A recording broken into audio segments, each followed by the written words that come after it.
Alhamdulillahilladzi arsala rasulahu bil huda wa dinil haqq liyudhhirahu 'ala dini kulli walau karihal musyrikun. Asyhadu an la ilaha illallah wahdahu la syarika lah wa asyhadu anna Muhammadan 'abduhu wa rasuluh. Allahumma shalli 'ala sayyidina Muhammad wa 'ala alihi wa ashabihi ajma'in. Amma ba'd. Qala Allah ta'ala fi kitabihil karim, ba'da a'udzu billahi minasy syaithanir rajim.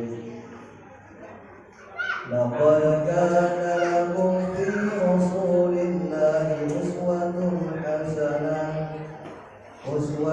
hasanatun liman kana yarjullaha wal yawmal akhir wa dzakarallaha katsiran. Wa qala Rasulullah sallallahu alaihi wasallam, man shalla alaihi salatan sallallahu alaihi biha asyara. Wa qala aidan talabul ilmi faridatun ala kulli muslimin. Sadaqallahul azim wa sadaqa rasulul karim. Yang pertama, wabil khusus yang saya muliakan orang tua saya yang pada sore hari ini hadir, yang saya muliakan dan yang saya cintai, dan wabil khusus kepada guru saya selaku orang tua diri saya juga, yaitu Ustaz Syarifudin ini. Yang saya muliakan Bapak Kepala Desa, dan yang saya muliakan lagi Bapak Kepala DKM, dan yang saya muliakan lagi Bapak sesepuh-sesepuh, para orang tua saya yang tidak dapat saya sebutkan satu persatu.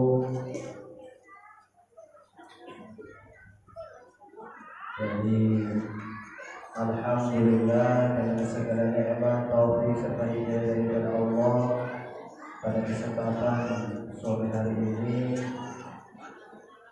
kita dapat berwajah dalam rangka memperingati hari kelahiran baginda Nabi Muhammad sallallahu alaihi wasallam.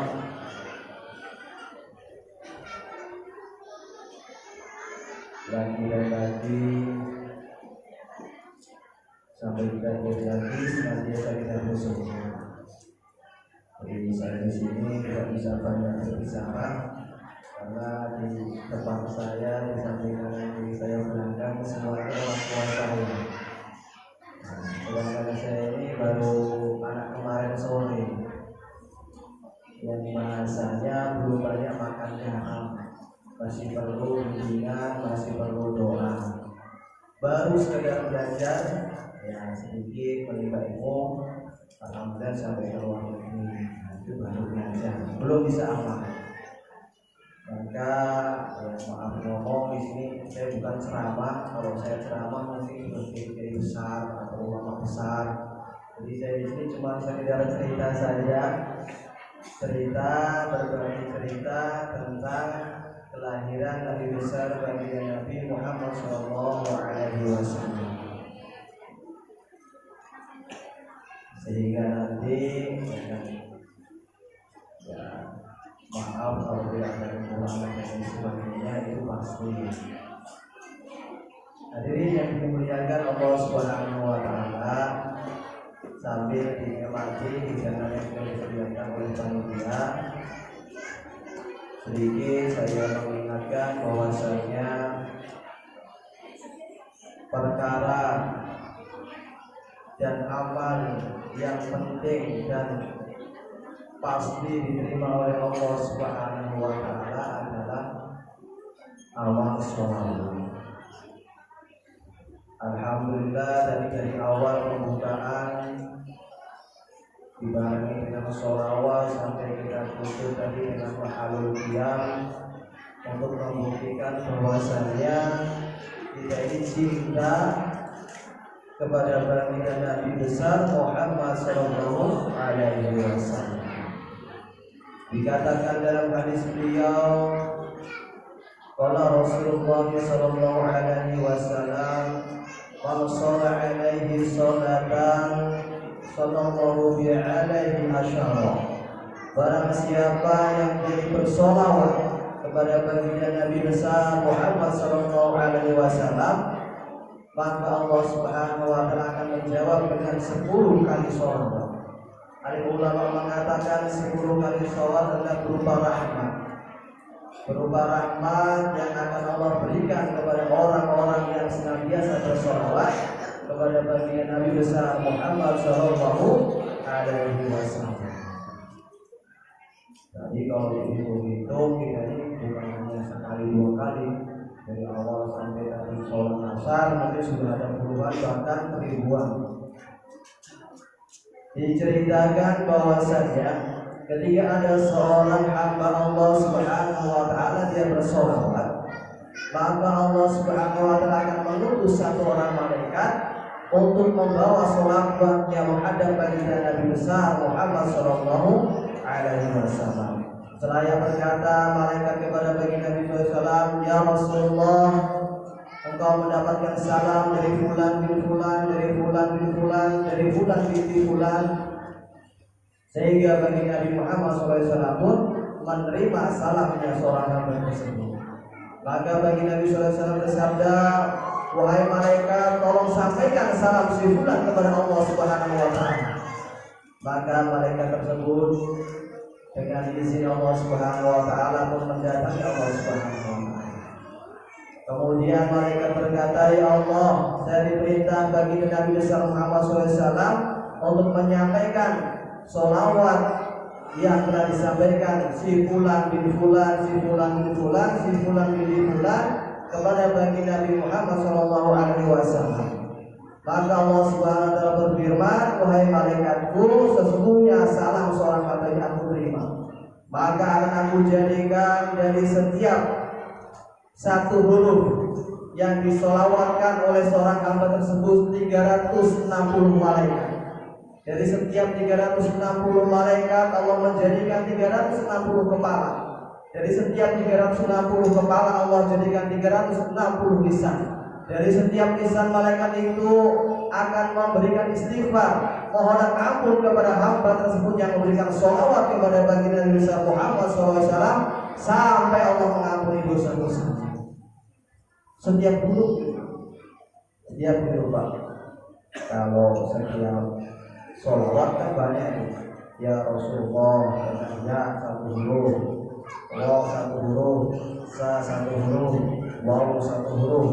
Bisa dibayangkan kalau Bapak Ibu sholawatnya ya kan itu tadi berapa lagu, berapa sholawat, dikali 360 malaikat, dikali 360 malaikat lagi, dikali 360 malaikat lagi, kemudian setiap malaikat memohonkan ampun kepada orang yang bersolawat kepada baginda Nabi besar Muhammad sallallahu alaihi wasallam. Jadi betapa penting amal sholawat sehingga dikatakan di dalam Al-Quran, innallaha wa malaikatahu yusholluna 'ala nabi. Sesungguhnya Allah Subhanahu wa taala dan para malaikat bersolawat kepada Rasulullah. Dan amal yang tidak pernah tertolak, walaupun amal itu dalam keadaan riya sekalipun, yaitu adalah satu amal yang namanya sholawat. Jadi Bapak Ibu walaupun sholawatnya sambil riya, sambil sombong, sambil senang-senang, tidak apa-apa. Insya Allah diterima, pasti dan pasti diterima. Beda kalau amal sholat riya nggak diterima, ya enggak? Kalau amal sedekah riya nggak diterima. Kalau amal baca Quran riya nggak diterima. Kalau amal puasanya riya nggak diterima. Tadi kata kalau sholawat, kata para alim ulama, para habib menyampaikan walaupun dalam keadaan dia gembira, senang, riya, pasti dan pasti Allah akan terima sholawat tersebut. Sehingga dikatakan oleh Al-Imam Abu Musir, beliau menceritakan di dalam kitabnya, di zaman baginda Nabi besar Muhammad SAW dahulu ada seorang pemburu. Kemudian dia memburu dan alhamdulillah dia mendapatkan buruan kijang. Setelah dia dapat buruan kijang tersebut, dia tangkap, kemudian dibawa pulang dalam perjalanan menuju rumahnya. Maka dia melewati baginda Nabi SAW. Dengan izin Allah Subhanahu Wa Taala, kijang tersebut dapat berbicara ketika melewati baginda Nabi. Bisa berbicara. Ini salah satu wahyunya Allah kepada baginda Nabi, yaitu menjadikan apa yang dihendaki oleh Allah ini mudah bagi Allah. Di antaranya kijang tadi yang secara zahir tidak dapat berbicara, dengan izin Allah ketika lewat baginda Nabi bisa ngomong. Si kijang berbicara, ya Rasulullah, tadi ketika aku sedang makan di suatu tempat, tiba-tiba ada seorang pemburu datang kepadaku. Kemudian dia menangkapku dan membawaku pergi. Tetapi di satu tempat yang lain, aku mempunyai beberapa anak yang wajib aku susui dan aku punya tanggung jawab untuk menyusui mereka. Maka aku berjanji, ya Rasulullah, tolong sampaikan kepada si pemburu tadi bahwa saya selepas aku menyusui anakku nanti, aku akan kembali kepada si pemburu tadi. Maka baginda Nabi SAW bersabda, menjawab, wahai kijang, apabila nanti engkau ingkar, apa hukumnya? Kalau kau ingkar dengan janjimu, apa konsekuensinya? Maka si kijang tadi pun berkata kepada baginda Nabi Muhammad SAW, ya Rasulullah, ketahuilah bahwasanya aku tidak akan ingkar dengan janjiku.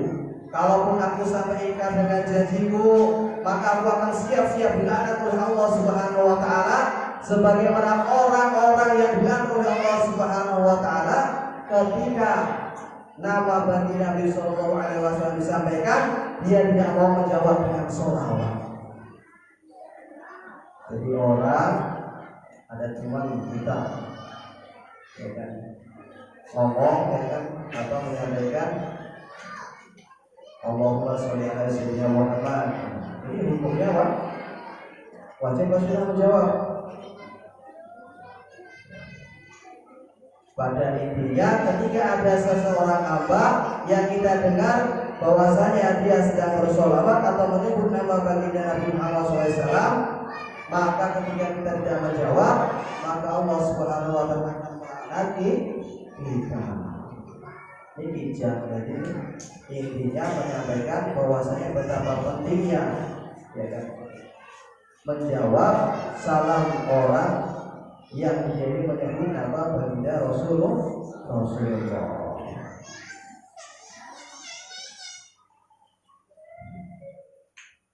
Hadirin yang dimuliakan Allah Subhanahu Wa Taala, cerita ya, kalau kita itu beda. Kalau nasihat itu orang tua, kalau kita ya seperti ini kita sendiri kan cerita. Jadi biasanya itu orang kalau cerita lebih mudah dipahami gitu. Kan nasihat, kalau nasihat itu belum pantas kalau saya nasihati orang tua saya. Jadi cerita saja, ya ya. Kemudian diceritakan dalam kitab Wasyiatul Syarwani ala tufatul muhtam ala min ajli talibin. Jadi kalau kita pernah belajar fikih, ada namanya matan, maka itu penjelasan, ada namanya syarah. Syarah itu penjelasan matan, ada namanya khosyah. Khosyah itu rincian daripada syarah. Di dalam kitab Minhajul Talibin karangan Imam An-Nawawi dan disyarahi oleh kitab Tufatul Fadi ala Imam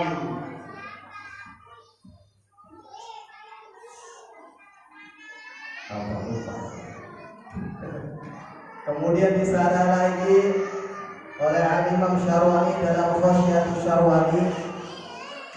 Beliau menyampaikan inna afdhala layali sesungguhnya seafdol-afdolnya malam, semulia-mulianya malam, seagung-agungnya malam adalah malam kelahiran baginda Nabi besar Muhammad sallallahu alaihi wasallam.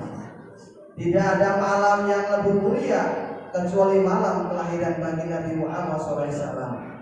Setelah malam kelahiran Nabi, baru malam Lailatul Qadar, baru malam Jumat, kemudian baru malam Isra Mi'raj. Kenapa malam kelahiran Nabi adalah malam yang paling mulia? Kenapa malam kelahiran Nabi adalah malam yang paling agung dibandingkan dengan malam-malam yang lain? Karena apabila tidak ada malam kelahiran Nabi, maka pasti tidak akan ada Lailatul Qadar, tidak akan ada malam Jumat, tidak akan ada Isra Mi'raj. Bahkan disebabkan malam kelahiran Nabi lah terdapat hari-hari besar di dalam Islam. Seperti adanya hari raya Idul Fitri, hari raya Idul Adha,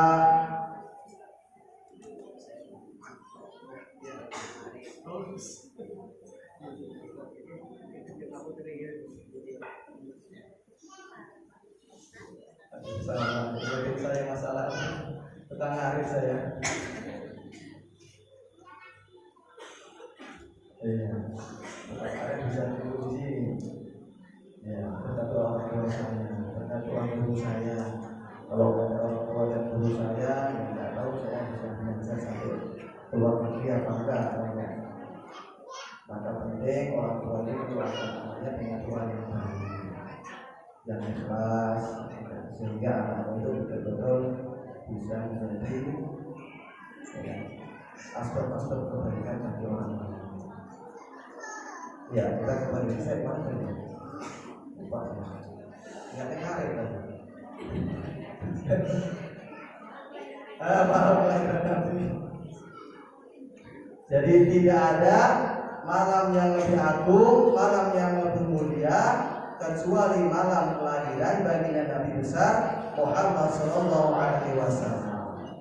Karena melalui malam kelahiran Nabi lah muncul hari raya Idul Fitri, hari raya Idul Adha, kemudian bulan suci Ramadan, kemudian hari-hari besar Islam yang lainnya.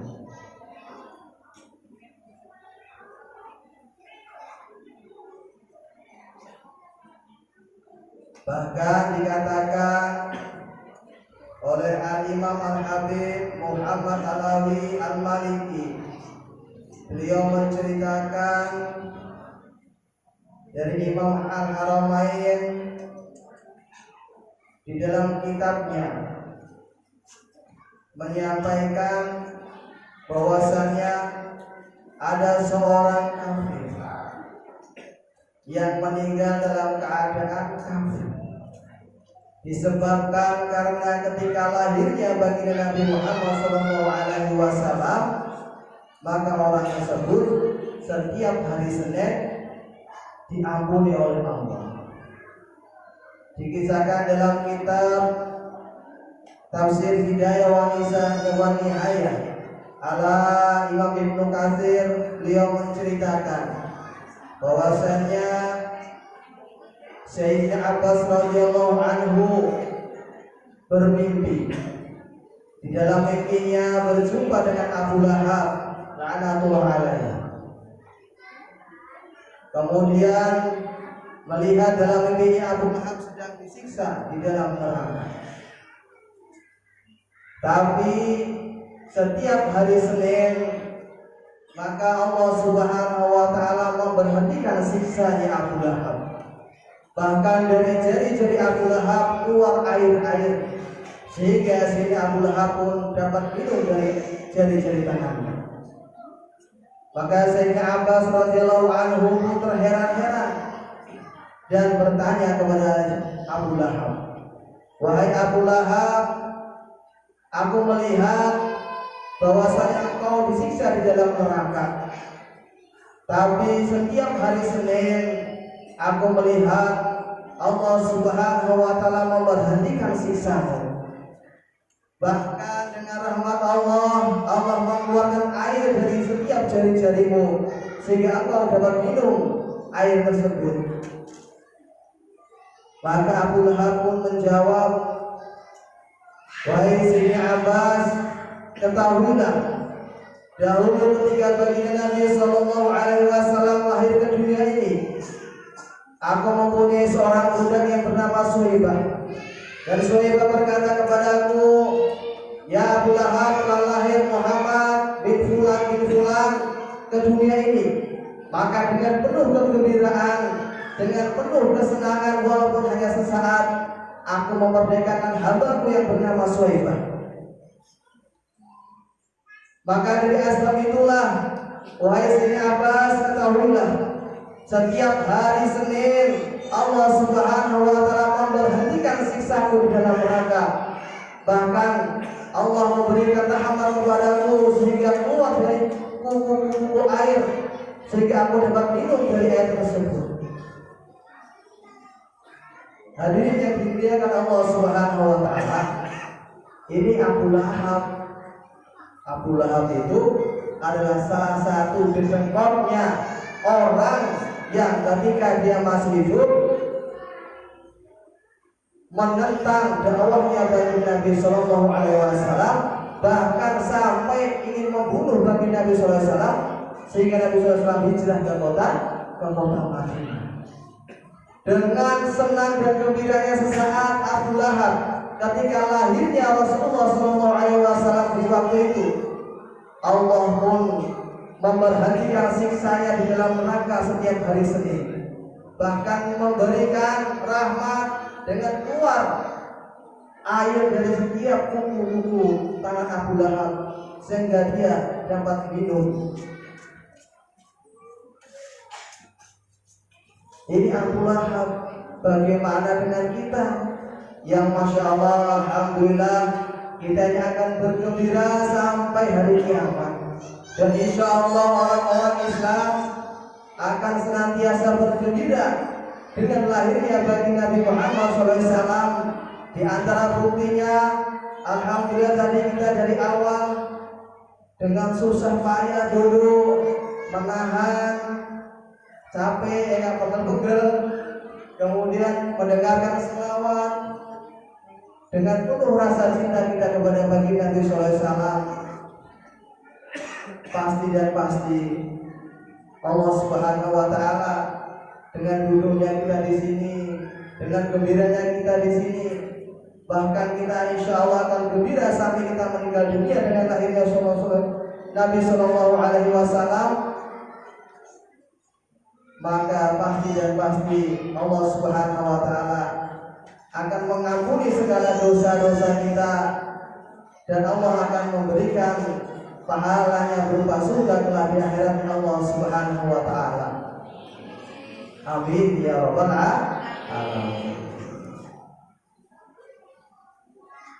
Bahkan dikatakan dalam hadis, man sara aliman wa ka'anna masara. Bagi Nabi SAW berkata, barang siapa yang dia ini berziarah kepada orang alim, maka seolah-olah dia sedang berziarah kepadaku. Wa man safaha aliman fa kana safahani. Dan barang siapa yang diri bersalaman dengan orang-orang alim, ada orang-orang soleh dan solehah, seolah-olah dia ini bersalaman denganku, kata Rasulullah. Dikisahkan oleh Al-Habib Ali Hasan Al-Atos di zaman dahulu. Nanti kalau saya biasanya sudah melewat berapa menit? Setengah jam. Boleh? Setengah jam. Udah lewat ya? Oh, belum. Saya kalau cerita sudah kemana-mana. Dulunya itu ya udah susah. Tapi ceritanya belum habis. Di zaman dulu, Al-Imam Ali Hasan Al-Atos, beliau menyampaikan dalam kitabnya Al-Firdaus bahwasannya di negara India ada seorang raja Hindu, dan di sana terdapat seorang alim yaitu Al-Habib Muhammad Danggal Al-Atos. Beliau adalah seorang waliullah yang tinggal di tengah hutan, yang berada di lingkungan atau kerajaan Hindu. Tapi yang menakjubkan, setiap hari ada rakyatnya dari raja Hindu itu, dia datang berziarah kepada Al-Habib Muhammad Danggal Al-Atos. Kemudian tiba-tiba keluar dari situ, dia sudah memeluk Islam. Terus begitu datang lagi lainnya yang satu, setelah datang itu berziarah, kemudian pulang sudah masuk Islam. Sehingga lama-kelamaan sebagian daripada rakyatnya raja Hindu tersebut memeluk Islam. Maka raja tadi pun dengan marahnya mendatangi Habib tersebut yang berada di hutan, seraya berkata, "Wahai Habib, ketahuilah apabila engkau besok tidak menghentikan dakwahmu kepada rakyatku, engkau tidak memberhentikan dakwahmu kepada rakyatku, maka besok aku akan ratakan hutan yang ada di sini. Hutan yang kau tinggali akan aku ratakan dengan pasukan." Maka sang Habib menjawab dengan penuh keterangan, "Wahai sang raja, ketahuilah apabila engkau berkehendak besok ingin datang ke sini dengan membawa tentaramu, maka silahkan." Maka akhirnya sang raja kembali dan mempersiapkan pasukan dengan gajahnya yang begitu besar, begitu banyak, dengan persenjataan lengkap. Kemudian mendatangi daripada hutan yang ditinggali oleh Habib Muhammad Danggal Al-Atos. Maka dengan izin Allah, Habib Muhammad Danggal Al-Atos pun memerintahkan nyamuk untuk memerangi pasukan bergajah yang dibawa oleh Raja Hindu tadi. Maka bertempurlah nyamuk dengan pasukan sang Raja Hindu tadi. Sehingga cerita, pasukan daripada Raja Hindu pun kalah. Kemudian Raja Hindu itu pun bersumpah kepada Habib, "Wahai Habib, karena kekalahanku ini, maka izinkanlah aku setiap hari Jumat datang kepada engkau, seraya aku ingin memberikan hadiah kepada engkau." Maka Habib tadi berkata, "Silahkan." Maka singkat cerita, sang Raja Hindu pun setiap hari Jumat datang kepada Habib ziarah, seraya membawa hadiah dan bermusafahah atau bersalaman kepada Habib tadi, bersalaman, cium tangan. Maka singkat cerita, maka sang raja ini pun wafat. Ketika orang itu wafat, maka dia dibakar. Jadi kalau orang itu meninggal itu tidak dikubur, Pak, itu dibakar. Maka ketika dibakar, sang raja itu tadi pun habis semua jasadnya kecuali bagian tangan dan bagian wajahnya. Maka rakyatnya terheran-heran, dibakar lagi sampai beberapa kali, tangan dan wajahnya tidak bisa terbakar, nggak bisa hangus seperti bagian tubuh yang lain. Bagian tubuh yang lain bisa hancur karena di dalam api, tapi bagian tangan dan bagian wajah sang raja tidak bisa hancur. Maka akhirnya dari kerajaan mengutus utusan untuk mendatangi, menziarahi Habib Muhammad Danggal Al-Atos dan bertanya, "Wahai Habib, raja kami sudah meninggal dunia, tapi kami terheran-heran, jasadnya kami bakar, tapi bagian tangan dan wajahnya tidak terbakar sedikitpun. Sudah berkali-kali kami bakar, bagian tangan dan wajahnya tidak bisa terbakar." Maka Habib Muhammad Danggal Al-Atos beliau mengatakan kepada utusan sang raja, "Wahai utusan raja, ketahuilah bahwasanya setiap hari Jumat rajamu datang kepadaku, seraya sowan kepadaku dan mencium tanganku. Dan ketahuilah bahwasanya aku dalam keadaan sadar setiap hari aku mencium tangan baginda Nabi Muhammad SAW.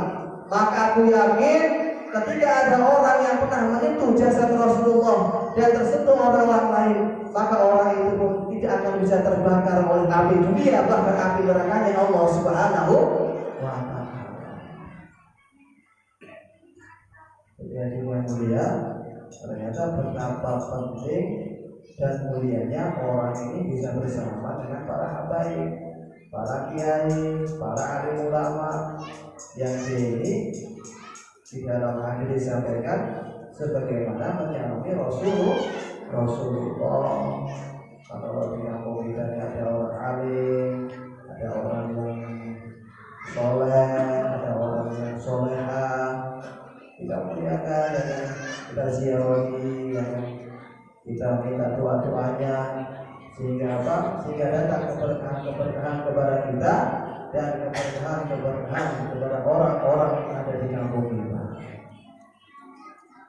Jadi saya ingat cerita dari saya ngomong, nanti ya kan, kamu kalau pulang dari orang alim ya kan, maka ya kan, ketika kamu datang di kampung itu bertanyalah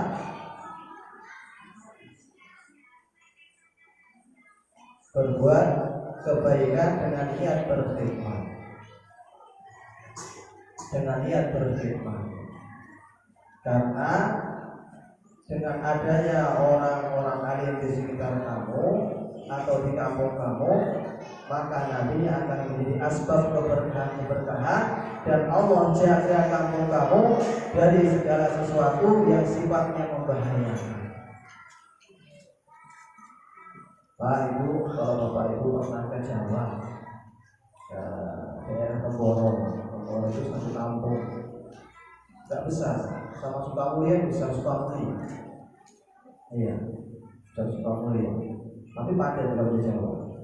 Nah, di sana itu ada satu pondok namanya Pondok Al-Fatah.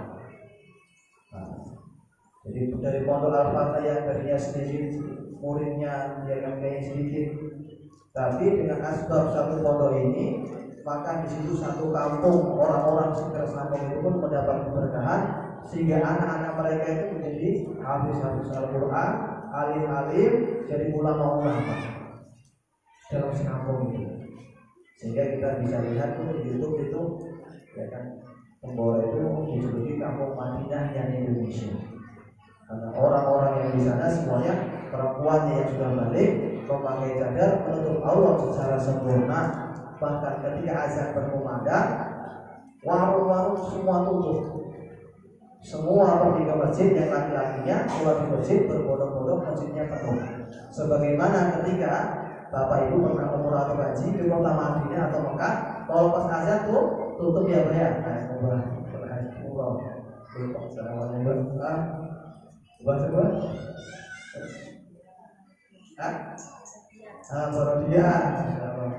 Dia sudah pernah umrah. Itu kalau pas azan di kota Mekah Madinah, Pak Ibu, gak ada warung yang buka, tutup semuanya.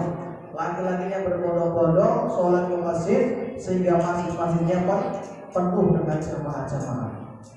Pak Ibu, kalau kita lihat kota Mekah Madinah itu yang ada itu cuma gunung batu, padang pasir, ya kan?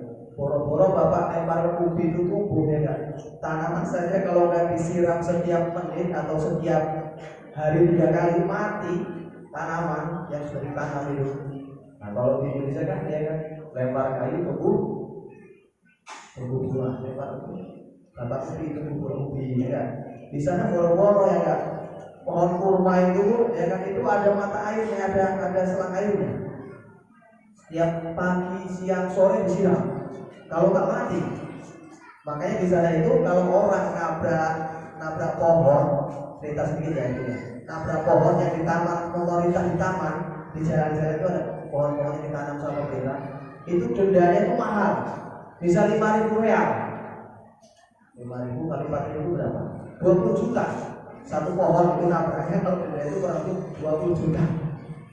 Kalau di sini ya kan nabrak pohon ya terserah mau ya, yang didenda orang yang bukan pohonnya kan, yang kena anunya orangnya ya. Nah di sana orangnya yang nabrak sudah sakit ya kan, ini bayar denda lagi.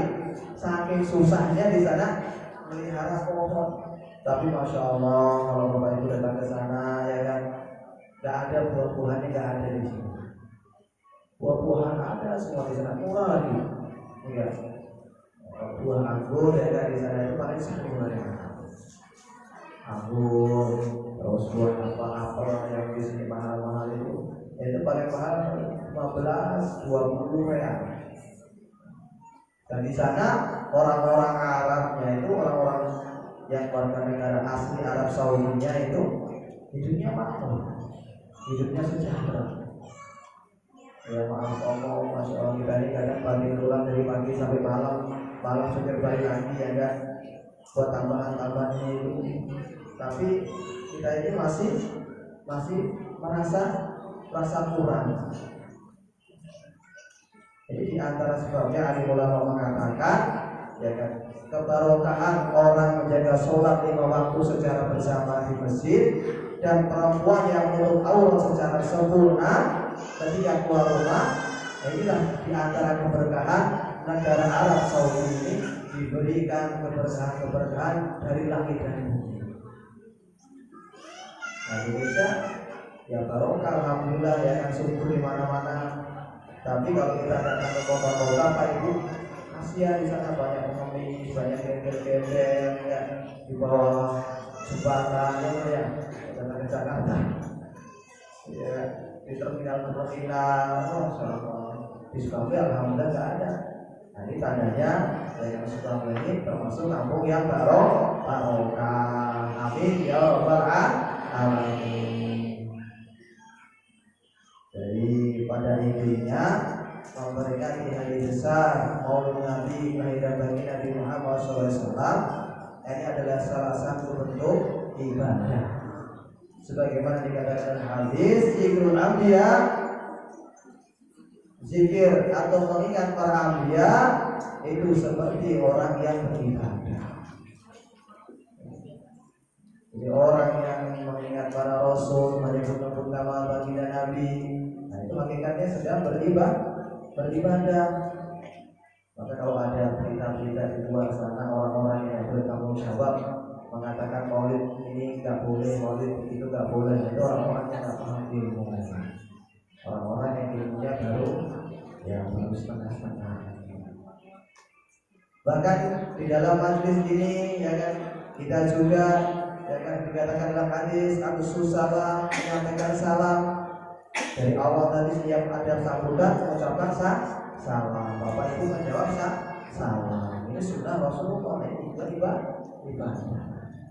Kemudian alhamdulillah kita juga sudah makan. Dalam hadis dikatakan ya kan, Akhirul Am ya kan, berilah makan. Nah, tadi panitia sudah ngasih makan Bapak Ibu, alhamdulillah sudah makan hidangannya. Ini sunnah Rasulullah. Kemudian dikatakan wasilul arham, sambunglah silaturahmi sesama kalian. Ini juga sunnah Rasulullah. Maka di dalam kita memperingati hari besar bagi Nabi Muhammad SAW banyak sekali hikmah-hikmah yang dapat kita ambil.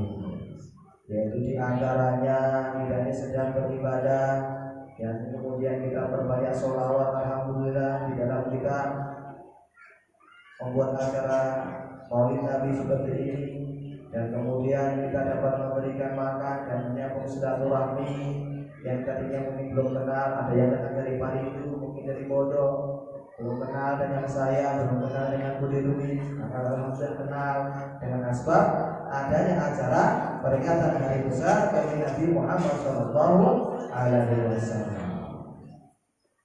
Dan tidak kalah pentingnya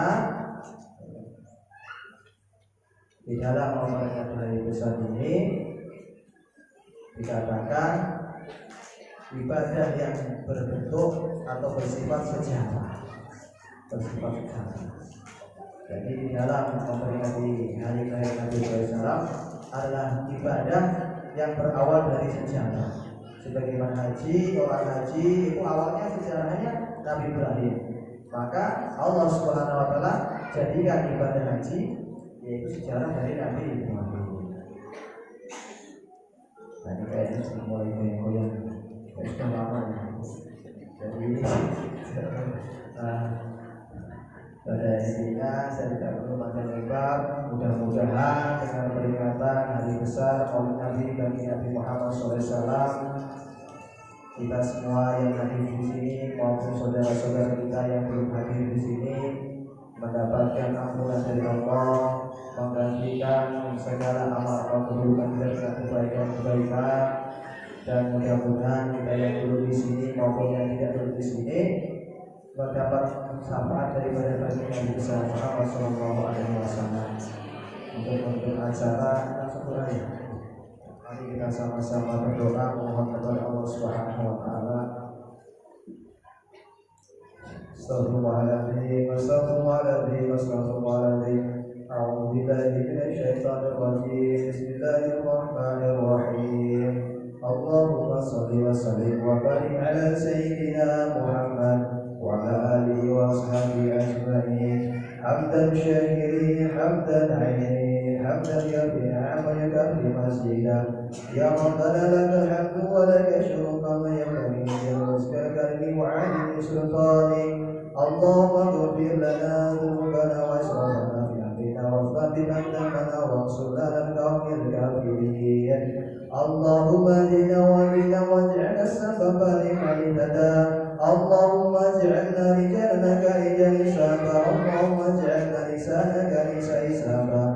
Allahumma ij'alna buyutana kabuyati sahaba. Allahumma ij'alna suryatana kasuryati sahaba. Allahumma ij'alna masjidana kamasjid Nabi sallallahu alaihi wasallam. Allahumma ij'alna hadhihi qaryatana kalmadinatil munawwarah. Allahumma ij'alna bidal Qur'ani al-ulama'i al-aminin. Allahumma salina wal muslimin minal mudillil bid'ah wal jihad wal jihad. Ya Allah, ya Rahman, ya Rahim, dengan keagungan dan kemuliaan bagi Nabi Muhammad sallallahu alaihi wasallam, ampunkanlah dosa-dosa kami yang kecil maupun yang besar, yang dalam hati maupun yang lisan, yang lampau maupun yang akan datang. Ya Allah, ya Rahman, ya Rahim, dengan kemuliaan bagi Nabi Muhammad sallallahu alaihi wasallam, ampunkanlah dosa-dosa kedua orang tua kami yang telah mendidik kami sejak kecil, yang sudah meninggal maupun yang masih hidup, yang lama maupun yang akan datang. Ya Allah, ya Rahman, ya Rahim, dengan kemuliaan bagi Nabi Muhammad sallallahu alaihi wasallam, istiqomahkanlah kami dalam hidayah-Mu ya Allah. Istiqomahkanlah kami dalam takwa-Mu ya Allah. Istiqomah kami dalam taat-Mu ya Allah. Istiqomah kami ya Allah dalam menghidupkan segala sunnah-sunnah Nabi-Mu dalam kehidupan kami ya Allah. Ya Allah, ya Rahman, ya Rahim, dengan kemuliaan bagi Nabi Muhammad SAW, selamatkanlah kami ya Allah dari fitnah-fitnah dunia ya Allah, dari ujian-ujian di dunia ini ya Allah. Ya Allah, ya Rahman, ya Rahim, dan jadikan keluarga kami keluarga yang sakinah, mawaddah, warahmah ya Allah. Ya Allah, ya Rahman, ya Rahim, kami lemah ya Allah, Engkau yang Maha Kuat ya Allah. Berilah kekuatan kepada kami ya Allah untuk dapat istiqomah ya Allah, menghadapi ya Allah segala ujian-ujian yang ada di dunia ini ya Allah, sampai kami ya Allah kembali kepada-Mu ya Allah dalam keadaan Engkau ridho kepada kami ya Allah. Dan bila kami ya Allah, bila kedua orang tua kami, bila guru-guru kami ya Allah wafat dalam keadaan husnul khotimah ya Allah, wafat dalam keadaan husnul khotimah ya Allah, dan kemudahan kami ya Allah telah di akhirat-Mu ya Allah, di surga-Mu ya Allah, dan karuniakanlah kepada kami ya Allah dapat memandang dan melihat wajah yang agung, wajah yang mulia baginda Nabi besar Muhammad sallallahu alaihi wasallam ya Allah, karena tidak ada kenikmatan yang lebih mulia, yang lebih agung di akhirat kelak kecuali memandang wajah agung, wajah yang mulia bagi Nabi besar Muhammad sallallahu alaihi wasallam. Rabbana taqabbal minna innaka antas samiul alim. Rabbana zalamna anfusana wa illam taghfir lana wa tarhamna lanakunanna minal khasirin. Rabbana hab lana min azwajina wa dhurriyyatina qurrata a'yunin waj'alna lil muttaqina imama waj'alna lil muttaqina imama waj'alna lil muttaqina imama. Rabbana atina fid dunya hasanah wa fil akhirati hasanah wa qina adzabannar. Wa sallallahu ala sayyidina Muhammadin wa ala alihi wa sahbihi ajma'in. Walhamdulillahi rabbil alamin. Bismillahirrahmanirrahim. Alhamdulillahi rabbil alamin. Ar-rahmanir rahim. Iyyaka na'budu wa iyyaka nasta'in ihdinas siratal mustaqim siratal ladzina an'amta 'alaihim ghairil maghdubi 'alaihim waladdallin. Amin amin wa alhamdulillahi rabbil alamin. Mohon dimaafkan apabila ada khilafan dan Allah sampai akhir yang benar dari Allah Subhanahu wa